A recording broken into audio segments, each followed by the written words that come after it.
Good morning, ladies and gentlemen. Dawn of globalization. Our entering the WTO has quickened its steps. We've become the manufacturing powerhouse of the whole world. What will follow? Exploitation, economic invasion, confrontation, hostility? Not really, provided that we handle the current situation wisely. Confucius said, "The gentleman is versed in what is moral.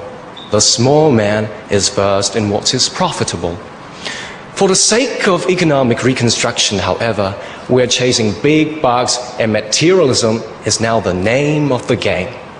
A rapid growth in GDP is accompanied by worrying moral negligence. Loyalty, sincerity, modesty, and filial piety might be cadences of the past. We have actually been losing our traditions not because of direct threats or attacks from others. Globalization is only a catalyst. You may be buying a McDonald's franchise and making a big fortune, but you don't know at the same time you're not only changing your kids' palate, but also teaching your families not to cook and becoming slack in our time-honored culinary art. There's no escaping it. Globalization is marked by sophisticated, advanced technology and cheap, accessible communication methods. But ever since the May 4th movement, isn't it what we've been clamoring for? But what we do not realize is that coming from the West is more than just Mr. Democracy and Science. Mr. Individualism has also stealthily crept in. Being influenced by it, we are becoming more self-centered and selfish. Paradoxically, however, our traditional culture and values teach us, to a certain extent, to start with individualism. How can you rule a country, administer a government, or even maintain a family without being able to manage yourself? So globalization is a golden opportunity for self-evaluation. It's outrageously arrogant to think that we are the best in the world. Even if we are, we still have to be humble. This is the Chinese way. And let me talk about my experience in my hometown, Hong Kong, and other two international examples. British colonial rule turned Hong Kong into a multicultural metropolis basking in Chinese and Western cultures. Our preeminent need now is to find further sustenance from our mother culture to bolster a stronger local identity. Our government adopted an expeditious language policy to enforce Cantonese as the medium of instruction in secondary school, and Putonghua is expected to take its place in long term. And for Japan, you see, her successful Meiji modernization conserved her traditional values and at the same time assimilating Western cultures. The French, on the other hand, who are notoriously proud of their national ethnic endowments, are trying with all their might to fend off Americanism brought about by globalization. And let's face it, there's more than one way to skin a cat. My proposition is to adopt a more proactive approach. We can serve the ball. For McDonaldization, we can offer dim sumization. To counter Disneyland, how about a Chinese opera theme park? Don't forget we're now a major player in the New World Order. Zhang Yimou, Tian Zhangzhang, Li An, John Woo, and Jackie Chan have already made their presence felt in world cinemas. Every day, in every corner of the world, non-Chinese people are practicing Tai Chi and Kung Fu. Sinology is a hot topic in major universities, and countless examples. Endowed with such excellent traditions spanning more than 5,000 years, we have abundant cultural resources to offer.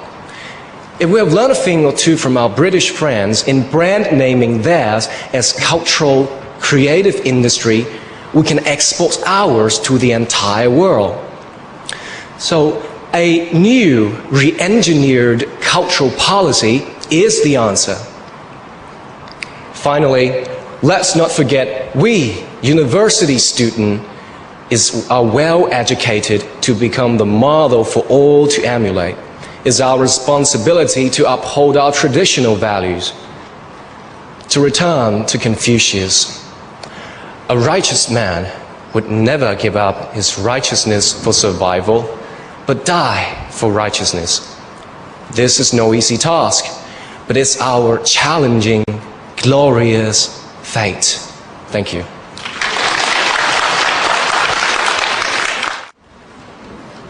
Well, I get to ask another marriage kind of a question. The divorce rate in China is increasing alarmingly in recent years. Children in divorced families are usually having more problems growing up. In your view, what impact do you think divorce may have on children and how to deal with it? Like the royal wedding, the wedding ceremony, it might be the best of time because two mature people with special connection, sharing the same values, are finally coming together, form a new family, and they're going to have kids. What a picture. On the other hand, it might be the worst of times if they're going to divorce, and a lot of problems would be generated, not only affecting them, but kids. And I am one of them. So I think it's a very shocking question for me, but I think I am going to share my experience to all of you because I am now here. You know, looking retrospectively for my past 20 years, I have a lot of experience to be a kid or be a children or child from a divorced family. You know, they're just like, I heard my father say, or my mother, you know, the conversation, just like, he's not your kid, he's not my kid, it's yours. And my mother answered, well, he's yours, not mine. And they ended up quarreling. You know my feeling, anyway. So I think as a kid like this, I've encountered a lot of problems, and I can say the most important one, or severe one, is that lack of family care.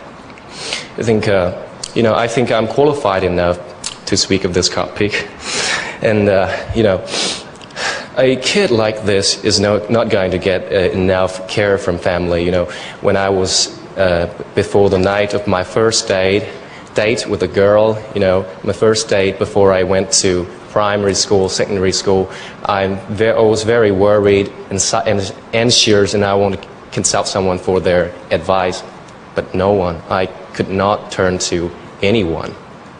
This is the biggest problem, I think, because of time constraints. I have a lot of experiences, but I can't tell you here because of time constraints. But I am so proud to be here that I turned out to be a good guy anyway, because, you know, I'm one of the contestants, 60 contestants from all over mainland here, and I'm a university student. Because when I encounter problems, I turn to my good teachers, my peers, my social workers. I think there's a lot of problem. And, you know, kids from divorced families is going to be kind of have some kind of feeling of inferiority. They don't like to communicate with other people. They appear to be cool or arrogant, but there's deep inside their heart is a sign of kind of inferiority sometimes. So I think the most important thing is to be, if you're one of the divorced student kids, you have to be more bright to communicate with others. And you know, I think I had good teachers in my secondary schools. If I encounter problems, I just turned to her and she solved a lot of problems of mine. And you know, there was always temptation in my early life. You know, I always hang out with kids or other guys from divorced families, and one day told me, why not join a triad gangs or something? We can get money, we can get girls, or even drugs. Wow, it's kind of tempting to a kid of 15 or 16 years old. But you know, I respect my teacher that much, so I asked her, and she told me all the consequences of being like that. So finally, I know, and I'm become a good guy here. I think the most important thing is to, join, the cooperation of schools, governments, and you people. We are common people, just like many contestants stated that we're born equal. We're nothing in a physical sense or mental sense. We are equal. So our government should increase the number of social workers in our schools. I think it's very important. We can turn to them if I encounter problems. Thank you.